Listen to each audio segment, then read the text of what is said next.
Hello, I'm Jay, your DM, and I use he, him. I'm Jerika, she, her. And I'm Embers, he, him. Alright, everyone, it is another week. We have made it, we have survived. We are living in the shadow, the looming shadow of the Amy Falcone episode. Nothing we do can measure up. Oh, come now. We only gotta believe. Yeah, we'll do our best to provide a satisfactory auditory experience, but we can't deliver those Falcone tones. No, the Falcone tones and the dungeon cacraws that...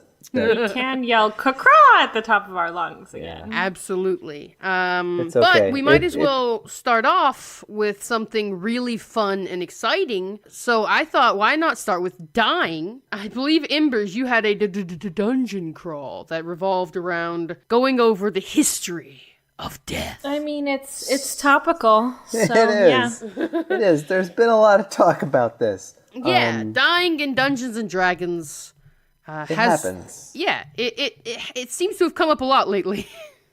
In the last 3 sessions I played, in one of them, I think I died in the second round of combat. In the previous one, I think I also died, but it was more around 6 or 7. Oof. So... Were you hugging too hard? Is that what was happening? That actually, my snack hugs broke my streak. So I survived. Okay. Sione, the snake-preferring wild-shaping lizard druid, lives to fight and plant a garden another day. Yeah, they did a terrible job at killing him. It was not their best killing. They've done great killing on F-List. They've done some better killing in F-List. It was more about our hearts being swayed not to kill. Yeah, your hearts were killed. That's right. It was the head game that they were trying to win, not so much the boots on the ground game. Yeah, I didn't realize that when I designed that encounter that I did not even need to give abilities or stats to these enemies because their presence was a destructive force. Right. Yep, pretty much. You got it. Their existence was devastating for the crew. Yep. Mm-hmm. Well, and of course, a minor incident, practically insignificant next to these astounding deaths. Nobody talked about it. Critical Role guy died or something. Yes, be blasé about it. That's a great way to do it. Yeah. That's how to win with the fans. I mean, honestly, we're doing them a favor giving them a shout out. They need the audience. My God. Spoiler warning. The following content may contain spoilers for episodes of Critical Role. No, so it is topical. Of course, as anyone who's been around the table long enough has probably had to confront the big donut in the hit point box of their player sheet in one edition or another. And judging by the last week, people are not very good at dealing with it.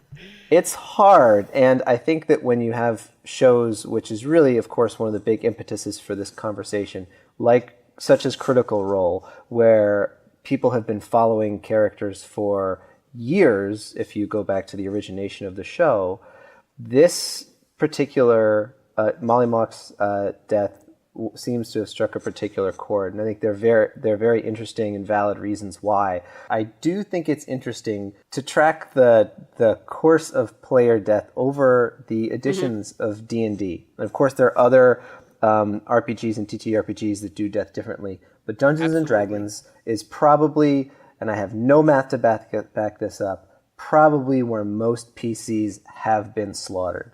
Right. I would say that that's fair. And I bet, looking at the original rules cyclopedias that Gary Gygax had his hand in, character death started on day 1. So I started playing around 2nd edition, but of course I played with friends. I didn't play in the local game store, so I didn't have a DM who wasn't a friend of mine. I still got my characters killed pretty effectively. But once you play in the local DM store with a DM, they are your friend. That's the definition. And I ascribe to that definition as well. Good point. But before I started, I think it's interesting to note that even back in the old, rules cyclopedia days, it was both cut and dry, but you could also kind of see that someone was putting their foot in the door for something other than just 0 hit points equals tear up your character sheet. That sort of was the rule, more or less. 0 hit points, cut or die when D&D got started. But there was an optional rule set, from what I understand, that a character can make a saving throw essentially every round, and every time they take damage. and they're dying until they fail that save. That's an interesting kind of dynamic where pretty quickly it went from being 0 hit points equals dead to kind of the dark ages of early D&D, where you can go negative, but only to a certain point, and then you die. They started to get into healing rules, which was always kind of funny to me, how you could like recover 1 hit point a day if you were totally resting. If you have your tank in the party and the monster drops the tank, you can fend off the monster and then just hang out there for a few days while he recuperates. Which is very Mark Hamill in Star Wars, but doesn't really fit the D&D table very well. Yeah, I mean, it was literally a part of D&D for a very long time that after a big encounter, you would be like, well, we've figured out how much we gain a day from our actions and our spells, how much we can recover a day, and then figure out how long it takes to get the persons up to the maximum hit points. And then they just say, we sit in this room for that many days. And that's just how you would handle that. You'd be like, okay, we sit down here for 7 days. Every day our cleric uses all prepared spell slots to cast Cure Wounds on each person at the table. And then we just keep doing that every single day. That was a style of play for a very long time. The way that I played early days, when you were healed off of death's door, if you were savable, you would be kind of unconscious for a certain period of time. And I'd have DMs roll for how long. Like if you're still in combat and someone drops a heals, you might be 1d6 turns out. And all that adds tons of tension to battle, but it also can be very, very frustrating if you're trying to keep a party alive as opposed to... Extremely boring, too, for the player. That's true. You're just kind of like dead, dying, or in a coma for days. I showed up to a game of D&D, got critted at the first minute of play, and now I've got to sit here for 4 hours while they wait for me to recover. Totally. And then you get into 2nd and 3rd edition, and they start to give handicaps. So I think in 1st edition, there was color to advise the DM that, you know, you might be scarred or disfigured, or you might lose a limb or digits in the process of, you know, being near death and coming back, or being dead and coming back if you get res. But then I think around 2nd edition, they also started to give you permanent demerits on your stats. Specifically, they did Constitution, if I remember right. Raise Dead in 1st edition damages your Constitution permanently. And your Constitution, you have to make a Constitution save to be resurrected. So every time you're resurrected, your Constitution goes down until eventually you cannot make that save and you die permanently. So your chances get worse and worse and worse as time goes on as you die. And then in 2nd edition, they take away the Constitution damage and you lose a level. When you're resurrected. Right, which is brutal, especially, you know, when you're playing with especially when you're playing with a party and you get advanced. 1 level is a lot of experience. You want there to be consequences, but you don't want it to be punishing. Like, you don't want it to be like, you fucked up, now we're taking your toys away from you. It's like, if you lose a level and your party doesn't, it's irrevocable. Like, you will, for the rest of this character's life in this party, whenever you're playing with your friends, unless you start all over, you're down a level, and there has to be some sort of adjustment made by the DM, or of course at their discretion. But I mean, we've talked a little bit about you know, what happens if a player dies, and should we bring a new character in at the same level or a different level. And I would say some players would even say, oh, I just lose a level, but I get to keep my character? Sure. Yeah. Also, in this era, levels were more often different in parties. It was not as uncommon for a 7th level wizard to take a 2nd level fighter and a 3rd level rogue on an adventure. And you leveled up at different rates because each class has different experience goals to hit the level up threshold. So some classes just level up slower anyway. So losing a level is it's a huge deal for elves who level up extremely slow, but it's not as big a deal for a rogue who levels up a little bit quicker. But yeah, it's a little bit different the way that they do leveling and things like that. So it's not as punishing, but it is, I mean, it's still like, I have an 8th level wizard and now I'm a 7th level wizard and I lose spell slots and things like that. But I mean, this is the era where monsters can breathe negative energy on you and steal levels from you, so. Which is great for a party when the hit point sink loses a level and everybody else is higher level and you're trying to continue the adventure. But all that said, I think you can see in 2nd and 3rd edition, there was a little bit of mind being paid to let's keep this party going through a campaign, as opposed to let's just keep dropping players into a meat grinder, because that process is intrinsically fun. So they start to put in, they start to show a little bit of light at the end of tunnel. You have more chances to bounce back when you're dying, but you get penalized. But your player, who you love dearly, can continue to fight with the party, and you're not always meeting a new PC at the next town who is conspicuously being played by your really aggravated friend whose favorite character sheet just got torn in half.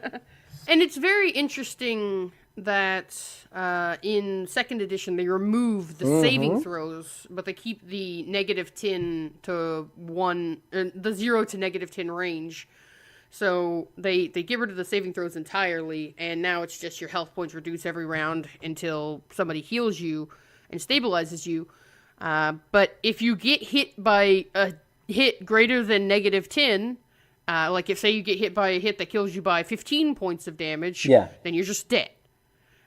So it's very easy in 2nd edition to die. And it's also interesting to note that at each of these editions, they made changes to both the damage economy and the healing and resing economy in the background of all this. So like what you see in 3rd, 4th, and 5th edition is they make spells or rituals more expensive. So yeah, you can be healed. You won't have necessarily to lose a point of constitution forever or lose a level, but it's going to cost the party more to bring you back. And at the same time, at the damage economy, I think they also made changes from very, very early days where, in 1st edition, I think they dropped serious damage. In 2nd and 3rd edition, the damage economy changed a little bit such that it might have been a little bit harder to get to the -10 when you're beyond the really soft and squishy, level 1 kind of characters. So I think in the process of doing all of this, they're trying to find the kind of Goldilocks point where you have saves, you can crit a save and stabilize. You have multiple chances to fail on saves before you're dead.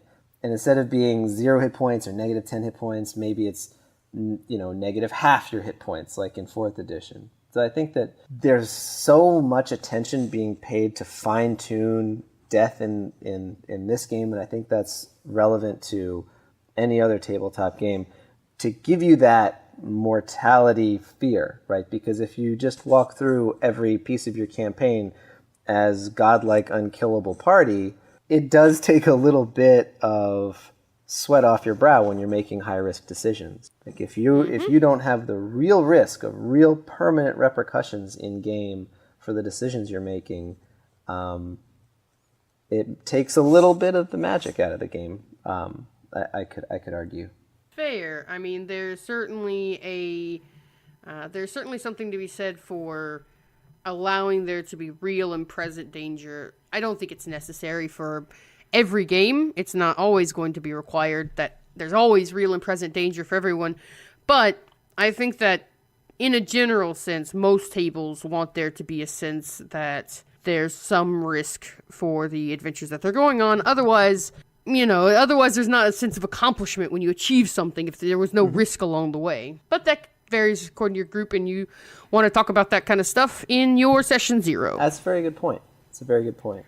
5th edition is definitely, to me, it's the right mix of risk and reward. Having the death saving throws as opposed to the negative modifiers really makes every roll feel impactful and tense as you're making these death saves. The only thing that I can say about the 5th edition version is that it can kind of drag on a long time, which gives a lot of time for somebody to heal you. Because on average, it's going to take about 5 rounds to resolve your death saving throws. Because you're going to get like 2 fails and 2 successes, and then it'll come down to that 5th roll. Yeah. But the DM can also choose, for example, to have the monster or the enemy attack that dying person again and give them, negative or fails. Yep, a ranged attack will give you 1 failed saving throw. A melee attack will count as a critical, which gives you 2 failed saving throws. Failed saving throws clear off once you become conscious, unlike in 4th edition where they hung around with you all day. I kind of like that aspect of it. I think having your death save stick with you even after you fall unconscious and come back up is a totally non-cruel homebrew, because it makes sense. Like, you've been knocked out once that day, you are more soft for the rest of that day. There was a brief period in my life where I was boxing and like sparring with people, and if you get knocked around, you're not really you don't retain your spells. I'll say that. You have to go back and restudy and recover. Yeah, they don't want you to go back into the ring. They're like, oh, you're conscious again, you're fine, go for it. That's interesting, but a lot of the times you'll have a combat mode, and you might be the tank that is the one that's taking the damage. And so, if you keep your failed saves around, that might, Yeah, you could impair the entire team dynamic. Right, enter combat in a different way. I think it's interesting because it definitely presents you with a risk versus reward type of situation. If your tank goes down early in the day, do you keep pushing into this dangerous dungeon, or do you take a rest and get rid of those death saves and start fresh the next day? And I don't think it's particularly cruel. I think anybody who hears that rule, that your death saves persist throughout the day, would think, that actually makes a little bit of sense. It's not one of those rules that feels antagonistic to me, but at the same time, I can see why they removed it, because they're trying to attract new players and they don't want it to be overly difficult for these new players. But if you've got experienced players, I think having the death saves persist throughout the day is a homebrew that gets the J seal of approval. I think for experienced players, it does make sense. I mean, you've got a lot of tools to keep people alive in 5th edition. And even if they die, it's not that hard to bring them back. But you don't want to have a party where the healer's the new person, and then, maybe they're not understanding those nuances. I would want everyone to kind of be on the same page. I'm sure that was part of the calculus of when they were looking at how to manage death and healing and 0 HP shenanigans, was how do you make the cleric more invigorated as a player character option. Not saying it was absolutely bad, hit dice. It was challenged. The whole concept of hit dice, I believe, and I would love to talk to a designer about this, but I believe that the whole reason they introduced being able to roll hit dice on a short rest is to free up the cleric. Yeah. The fact that you have a pool of healing you can use for yourself now means that you don't have to lean on the cleric to heal you between each combat, and therefore the cleric can actually do fun stuff with their spells. Yeah, which is super important. It has made the cleric into a much more versatile class. I mean, there's only one subclass of cleric that deals directly with healing, and that is not the case in 3rd edition or 4th edition. True. But I'd say one of the things that's interesting about all of the ways that they set up death rules as rules is, we spend a fair amount of time on our podcast, and I see a ton of discussion, argumentative and supportive and constructive, about what you do with a rule. What do you do with your rule book? And when you have a world where there are intergalactic deities beyond time, the idea of mortality is challenging for a DM to manage, I think. I always found it one of the more challenging things to manage, because it's one of the fundamental motivators you have for your party, but it's also something that in a fantasy realm can be as, I guess, by the book or as loosey-goosey as you want it to be, and it's completely justifiable within a role-playing approach.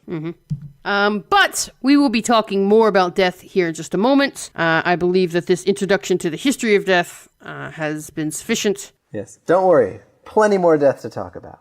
We're just going to move on to our next death segment. Dice Camera Action Season 4, they had the Death and Dying Tour. Yeah. This is our Death and Dying Tour. So, spoiler warning again. If you don't want to listen to this, jump about 10 minutes ahead. We'll be done talking about it by then. And then kind of scrub back until you find the start of our next conversation, because you don't want to miss any of this great, great wisdom. Molly Mock Tea Leaf, a beloved, wonderful character in Critical Role. One of my favorites. Yeah, so you described it as there's gloomy characters on Critical Role, and there's brighter, happier characters, and he's one of the happy ones. Yeah, there are 3 kind of bright spots in the cast right now. 2 of them are currently on baby leave, so there was one, and now that one has died. So they got a guest character in there who's quite sweet, and she's thankfully lightening the mood. But it was hard when he died. I was very worried about the tone, because they've recently lost a character, a pair of characters, to some bandits who kidnapped them, and then now they've had a character die, and it's just like bad thing, and then bad thing, and then it really got it weighed down. And I wasn't a huge fan of the way that Molly Mock Tea Leaf died. Like, I think that the encounter was not balanced, and that the fight was a little skewed, and the information that the DM gave them was I don't want to say adversarial. I don't think that Matt Mercer has ever been adversarial with anyone in his life. But I want to say that the information, giving them false information in a difficult situation as they were already in, with no healers in the party, was maybe a decision that could have used some revision. But we're all throwing our first draft out there when we play D&D. No, we don't get to go back in the back and say, oops, this script didn't work out, let's revise it. We just get to try it, and if it goes badly, we have to learn from it. So we've had one death, I believe, and it was very surprising in a way, in that it happened very quickly. And I think that because of the rapidity of Fia's death, we might have gotten a little bit of leeway to examine our abilities to see if something could be done. Right. We ended the session on the actual act of the Rimmeraz attacking her. Yeah. And then between sessions, she realized she had not, together we realized that she had not used one of her abilities, which would have halved the damage she'd taken, which would not have stopped her from going unconscious, but it would have stopped her from immediately dying. If you receive enough damage in one hit to receive your hit points again to go negative, then you die without saving throws. So, like, if you have 108 hit points and you are dealt enough damage to go to negative 108 hit points in one hit, you die. And you're facing something very powerful. Yeah, and this is what happened, right? And then everyone else in your team is fucked. Right, she had, I think at the time, 30-something hit points, and the Rimmeraz crit and did something along the lines of 50 or 60 damage, and she was already hurt before it had started. Yeah. And the twist, she was actually going to see if the lure that the Rimmeraz had was a person that needed help. Right, she was going to help somebody, even though she was one of the most fragile people in the party, and she didn't have a good read on the situation. She, being a heroic person, she leapt out into danger, and unfortunately, I got a crit on the die, and she didn't use her ability. The time it appeared that she died, between sessions we realized she'd just gone unconscious. I turned it into a narrative beat. I allowed her to use that ability between sessions. So I think my point is that decisions can be made along the way, depending on what kind of story you want to tell. Right. And at that time for me, it was just obvious that didn't feel satisfying to anyone at the table to have her suddenly, unsurreptitiously, while she was trying to do something good, right? one shot by a creature. It just didn't feel good. And the Molly Mock death, it didn't feel good, but it felt right. It felt true to the story. Like, this is a world where bad things happen to mediocre people, and the team is not great noble heroes. They're not high level, and they are kind of mediocre. What level are they? I think they're level 5 right now, but they're sans any cleric. So the only resurrection magic they have is Revivify, which is 1 minute. Right. Yep. And they are down their cleric, so they don't even have that. So there's certain spells, healing and reviving spells in D&D, mostly reviving spells, that depend on getting to the person within a certain amount of time. So I think there's a 1 minute, I think, is the shortest. Yeah, Revivify is a 3rd level spell. The lowest level you can access resurrection magic, and it can only work for somebody who died in the last minute. Yeah, and then I think it's an hour? There's like 3 tiers, I think. So you have Raise Dead, which I believe is the last 10 days. Then there's Reincarnate, which... 100 years or something like that. Reincarnate is pretty recent as well. I think it's also 10 days. Gotcha. But the consequence of Reincarnate is that you come back as a different race. Different race, yep. Resurrection, which is, I believe, a 5th or a 6th level spell. So it's 4th level for Reincarnate and Raise Dead. and then it's 6th level magic for resurrection. Resurrection can go up to, I think, a year, and then, or even more. It can also work even if some of the body parts are missing and it's not like quite right. And then true resurrection is the super high level one. I think it's 9th level or 8th level. That can bring you back if you've died in the last 100 years and if there's no part of your body left. As long as the soul is willing, it can come back. Which are different from necromancy spells. Right. Yeah, exactly. Yes. Raise Dead does sound like a necromancy does. spell. Yep. That's, I think Animate Dead is the necromancy version. Yeah. Speak with Dead doesn't yes. apply here.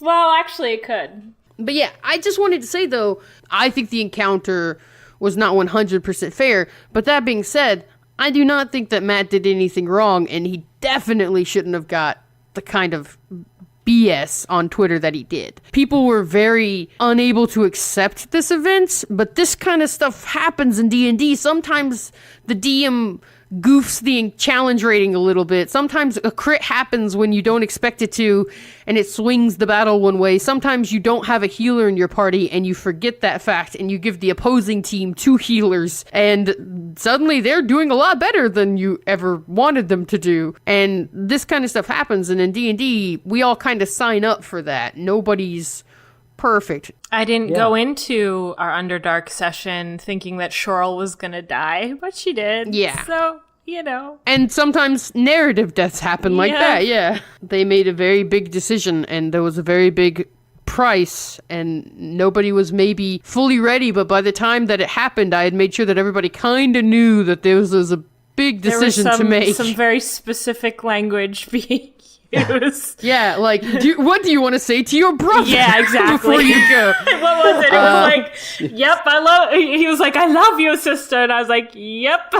Yeah, exactly. The Han Solo approach. She had her eyes on the prize. I know. She was like, this is my destiny. Anyway. Yeah, absolutely. But yeah, I think this whole outrage at the idea of somebody dying is patently ridiculous. But you know what? I actually really liked some of the ways that people turn their pain into beauty with their, their arts. I saw some very, very lovely, and you could tell, lovingly approached pieces of art, cosplay. I'm sure there's writings as well. You could tell how 100% effective on people's emotions Mollymauk was from all of these beautiful, beautiful pieces. He was a ray of sunshine in the game. He was literally a person who just existed to make the places he visited a little bit better. He loved being alive, and he indulged in the pleasures of life. And it resonated with people. I think watching people pay homage and grieve on a social network it's kind of amazing. That was an actor breathing life into a role, putting his energy into it, putting his piece of his identity into it, making that little Horcrux thing that we do when we really fall in love with a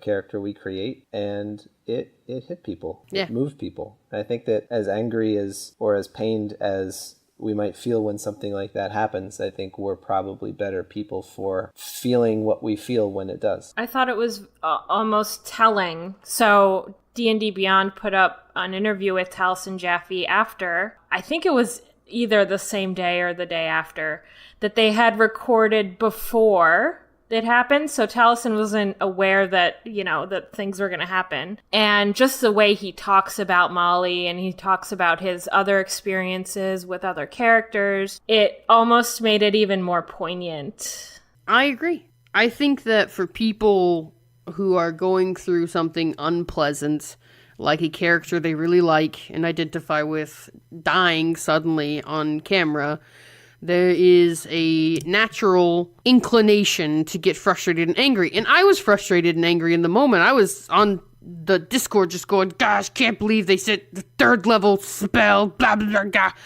blah. But, you gotta, like all negative emotions, you have to choose where you vent those. Yeah. And certainly not at the cast and crew. That's not fair. They're going through their own situation. They don't want to be dealing with your BS. Like, Taliesin just lost his beloved character. He's got a mini coming of that character in the mail. Yeah, he doesn't need to be yelled at by angry fans. Maybe maybe he would appreciate, some love. Yeah, I mean, like, he literally went on before he even did anything on Twitter. He went home and he said, yeah, I'm going to be off Twitter for the next week. Like, when you've indoctrinated people to be that guarded, you're just going to see less of them. And as a community, that's not what you want. You don't want them to have to start withdrawing to protect themselves, but that's the sort of zone you create when you lash out in this way. And it's out of a good place. It's out of concern for the character, but, like, come on, guys. Yeah. I'm preaching to the choir, though, because our listeners are great. Yeah. But the thing is, we might be preaching to the C-team choir, and you put yourself kind of in those shoes. I would have a really, really hard day if, Walnut or Rosie or Dinar or Cathris died. Any of them. Oh, yeah. I would have a lousy day if even some of those NPCs took it in the chin for all eternity. Oh man, could you imagine like Profa? Yeah, that would suck a lot. I would be a pouty face at work, definitely. I sympathize, but I think you're absolutely right that, taking it out on anybody in the way that some people did is not the way to do it. Let's, sometimes on the show we answer questions, and I think that now is a good time to do that. How do we make this topic happy again? Yes. We talk about a very different take on this question. This is coming from a player to Reddit, user Existential Octo. Great. Anyone feel like their DMs are too easy on them? It seems like every DM I've played with are really scared to make their encounters challenging. And whenever they turn out as such, I see them scramble to make the enemy weaker or to force them to make it subpar tactics so they can lose more easily. Why? I get the DMs want us to not get frustrated, but in nearly a year of playing the game, I've not really been challenged in a meaningful, purposeful way. All the encounters are massively in my favor. The one time I nearly died, the DM literally just had Deus Ex Machina make the ghouls mauling us sit down and sleep. Even after I told him, if I die here, so be it. I think this is why I've become a rather vicious DM myself. Anyone else had the same thing? The answer is not to become a vicious DM.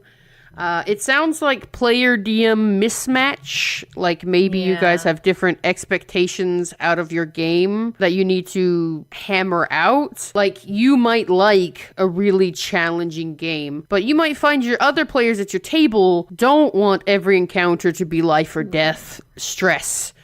And in the Team F games, I've found this balance to be quite challenging at times because I generally like challenging encounters that push you right to the edge of your ability. I don't have a lot of players that die on me, and so I have to kind of mix in some easier lower tier encounters every now and then so that it doesn't become just all the time a lot. What are we gonna do? How are we gonna get out of this mess? I don't think I'm like the hardest DM in the world, but at the same time, I don't think I'm particularly soft in my DMing either. I think that's fair. Yeah. Yeah. I'd say and I think there is like a Goldilocks zone. And I think that every player at the table has a different expectation sometimes. And so you kind of like gotta sit in that zone for each player. And I think this gentleman or lady or NB person is looking for a different Goldilocks zone than they're receiving. So yeah.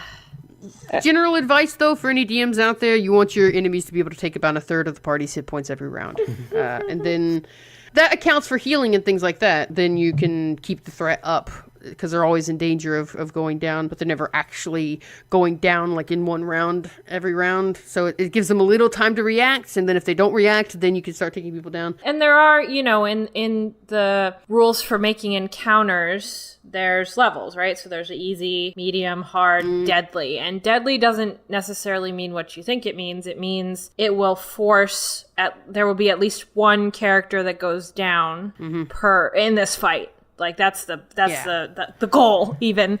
And that's fine. Like as a player, I'm kind of okay with that. Like if someone's in saving throw or in death saves, that's fine with me. Like we're going to get to you. Yeah, it raises the tension of the combat. Yeah, we'll fix you. That's still 5 rounds from actually dying, as long as somebody doesn't go over there and start jamming a spear into their corpse. Yeah. Right. Jay. So I wouldn't put it past you. But you know, if it's high tension all the time, that can be draining. Definitely. Yeah, I've learned I think Team F has been the game that's really taught me the most as a DM about player stress levels. Yeah. We're all very anxious, soft people.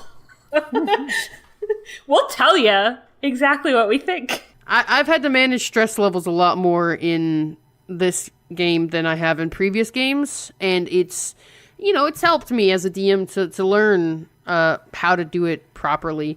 But you definitely need an open line of communication, and there needs to be that level of trust where your players can come to you and be like, I didn't like this thing, and you say, okay, what can I do to improve it? And you don't take it personally. And that can be hard, because you design these things and you want them to be fun, and then somebody comes back and is like, I didn't necessarily, like, it was great, I enjoyed it, but I didn't like this part of it. Yeah, and again, it's about having enough communication to figure out exactly what the issue was, because there's so much going on in a fight, a deadly encounter, that you have to figure out which aspect specifically was the most, or the problem. So here's the same question from a different angle, which is players think they can't die, which is sort of the reverse of the situation before. This guy felt like his DM was all DMs went too easy on him. This DM believes that his players are headed for a TPK because they are too courageous. They are too convinced of their own immortality. So yeah, I think that you're not playing D&D unless you're at most junctures of making a decision or choosing a narrative path, thinking about the risk of your player meeting their end. Your PC being torn apart, burned to a cinder, dissolved in acid, punctured by blades, chewed up by dozens of hungry kobolds, devoured by ghouls. Right, and you have to see that there's a scenario where you can't make it out, or it would take a heroic set of strategic decisions, moves, and party dynamics and interplay and combat to get your way out of it. Because when you feel that, and it's genuine, like, this game becomes so much more tangible and real, and the choices you make can haunt you for like the week between game sessions. So that to me is a real problem. When I sound like a D&D elementary school principal, but that is that is a real legitimate challenge to a DM. Is you don't want to come and say, completely mismatch a CR rating in a battle in order to bring them back down to earth. But you do kind of need to find a way to get the sense of mortality creeping back into their game, kind of repeated elements of their game. I mean, like, the thing about storytelling, the thing about compelling storytelling is that it is about making difficult choices. And I think if your players are acting invincible, it might not have anything to do with player death. It may have to do with the fact that you have not presented them a situation in which they have had to make a compelling choice. Like where they have had to lose in any way. Yeah. Like you have let them succeed at every juncture, and that may give them a sense of immortality and victory. Like, we're going to win every time. Like, we've won everything we've done. We've never faced a setback. Like, yeah, we're invincible. And if you as a DM don't feel ready to change that dynamic as a hypothetical, the first thing I would do is I would take something that the characters love, maybe it's a familiar or an NPC or some really dynamic, heartening aspect of their game. It could even be part of a town, and just kill it. And kill it in a HD 4K TV full true color display. Well, yeah.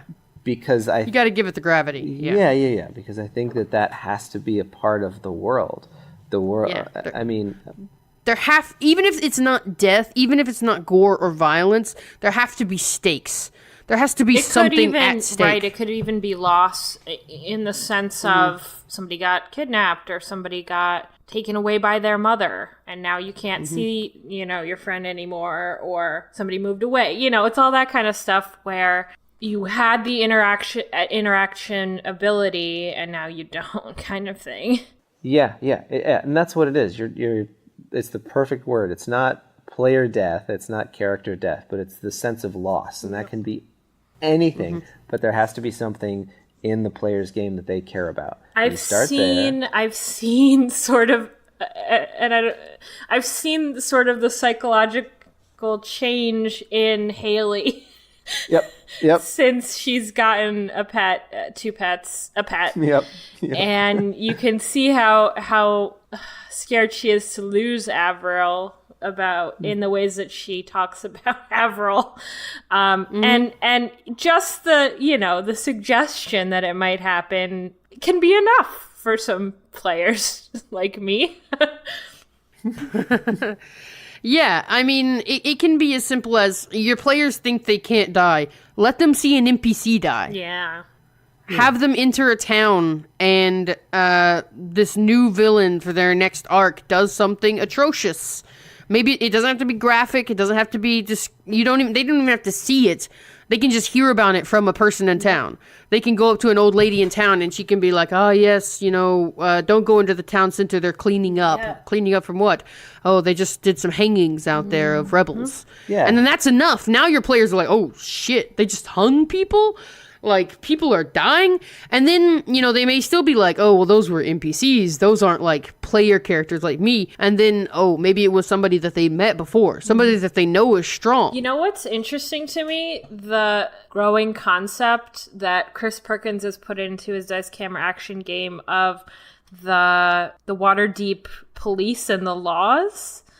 I think it's really interesting because it's that suggestion of consequences. And spoilers for a recent episode of DCA, they found a kid in their house.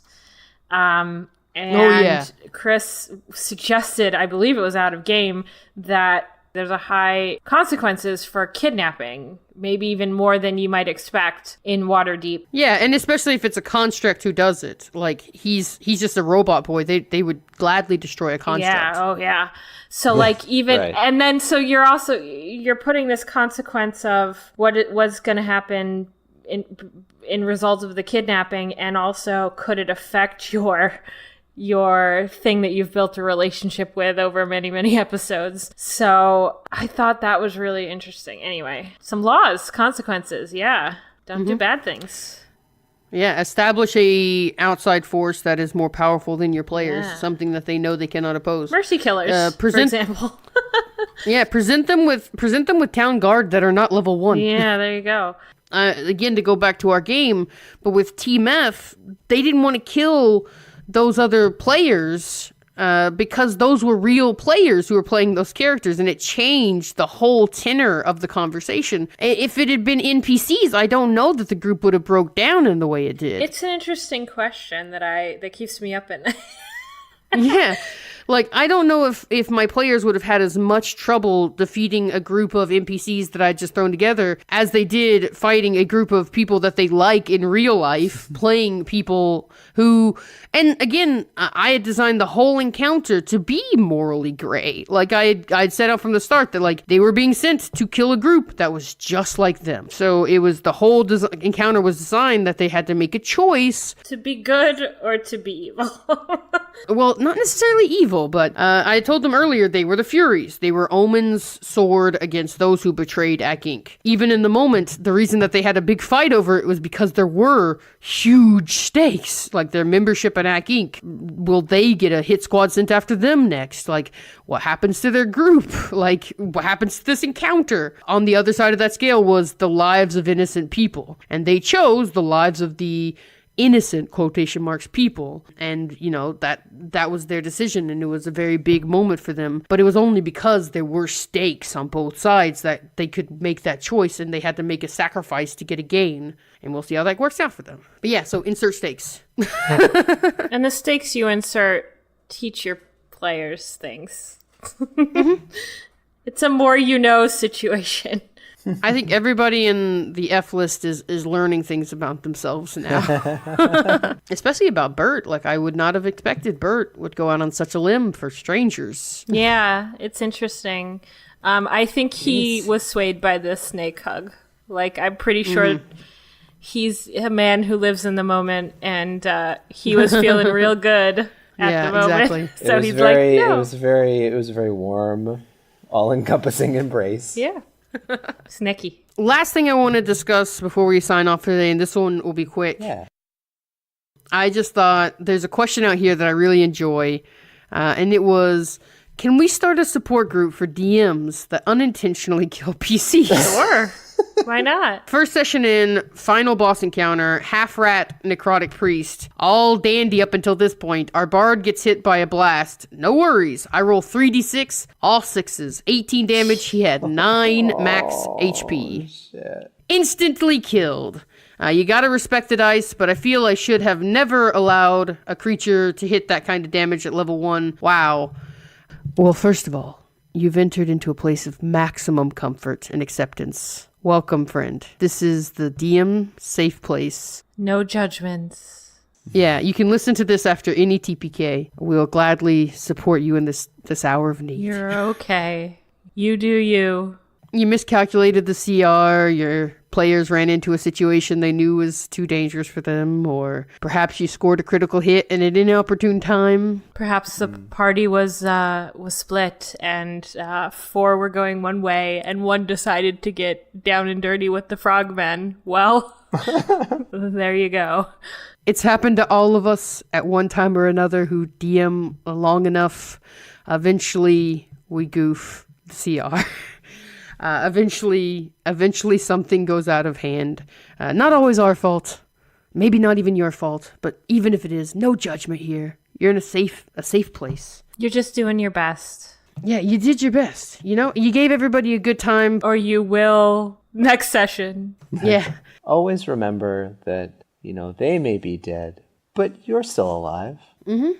Because you can create an infinite number of NPCs and decide what their fates are. Near term, long term. And they can just roll new characters. And they're going to have fun doing that. And they'll have learned from the previous experience. So this character may survive longer. Yes. Every time they roll a die, or every time they watch you roll, they'll think back to that one moment. That one moment of shock. Mm-hmm. They never saw it coming. They never will. They'll never forget it. They'll never forget it. They've had the time of their life. Listen, very rarely do you remember the shopping episode. But you'll never forget the TPK episode. So you've given them a memory that in a little time, with the balm of time applied to it, will probably be funny. Unless it was really not funny. But yeah, either way, we accept you here in this place of maximum comfort. Yep.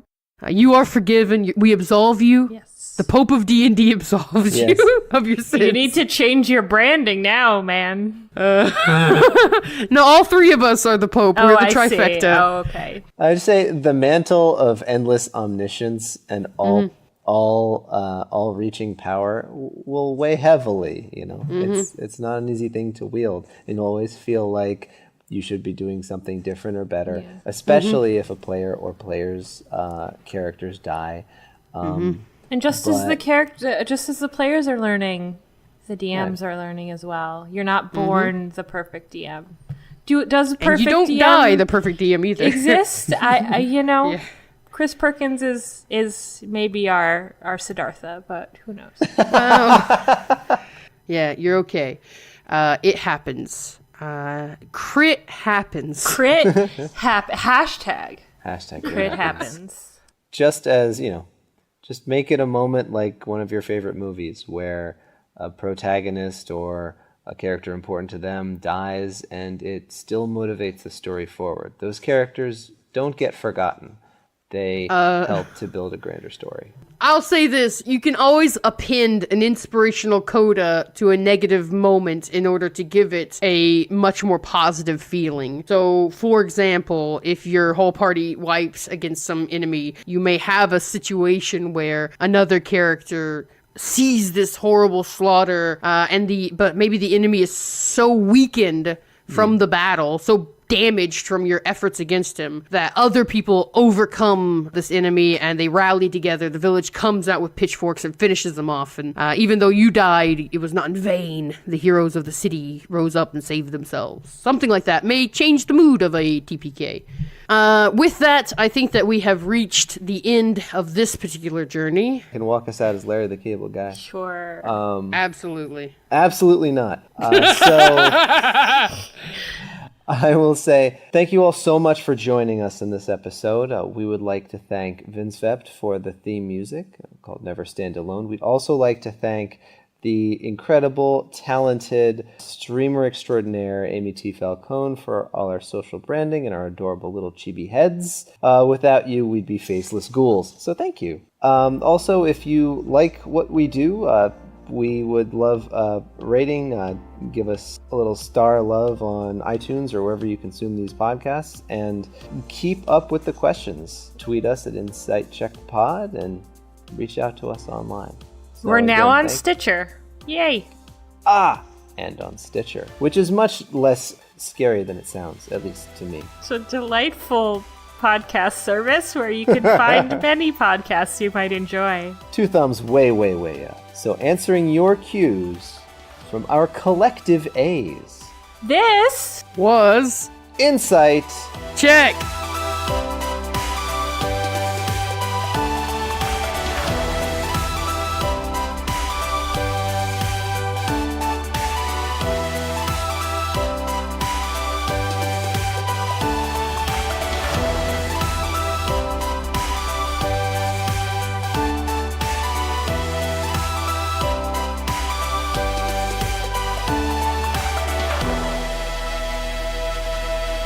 Arkisat's Hedarak. Yes, Chris Perkins, the Kisatz Adarak of D&D. No, I think we still have another generation or two before we hit Arkisat's Hedarak. When Chris Perkins and Matthew Mercer have a child, that will be the mother of the Kisatz Adarak. Yeah, exactly. We're getting very Dune. Listen, this is a safe place. Dune is not a safe place. We can't introduce that negative energy here. True.